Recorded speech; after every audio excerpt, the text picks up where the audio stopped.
आज मी घेतली होती खाडीतली ताजी कोळंबी मीडियम साईजची आणि त्याचं बनवलं आहे सुक्का कोळंबी मसाला. तुम्ही पाहू शकता खूप छान दिसत आहे, तितकाच टेस्टी लागतो. तुम्ही नक्की ट्राय करा. अशी मीडियम साईजची कोळंबी आहे, ती आपण स्वच्छ साफ करून घेऊया अशा प्रकारे. त्यानंतर ठेवूया पॅन गॅसवर.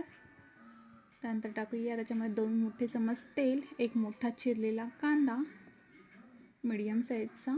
त्यानंतर कांदा शिजल्यानंतर टाकूया 1 चिरलेला टोमॅटो, 2 हिरव्या मिरच्या, ते देखील छान शिजवून घेऊया.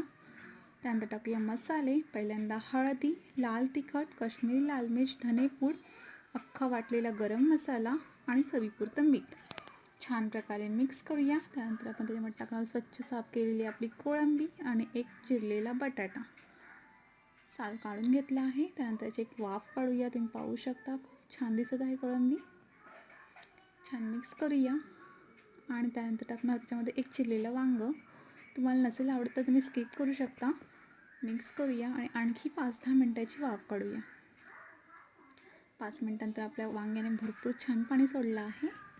छान प्रकारे मिक्स करूया आणि थोडंसं आणखी पाणी टाकून 5 मिनिटांसाठी शिजवून घेऊया.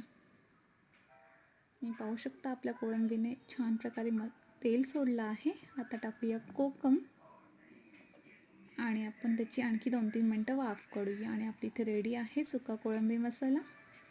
झटपट होतो, तितका टेस्टी देखील आहे. सगळ्यांना आवडेल अशी रेसिपी आहे. चिरलेली कोथिंबीर टाकूया वरून आणि रेडी झाली आहे आपली सुका कोळंबी मसाला. तुम्ही देखील नक्की ट्राय करा, तुम्हाला खूप आवडेल.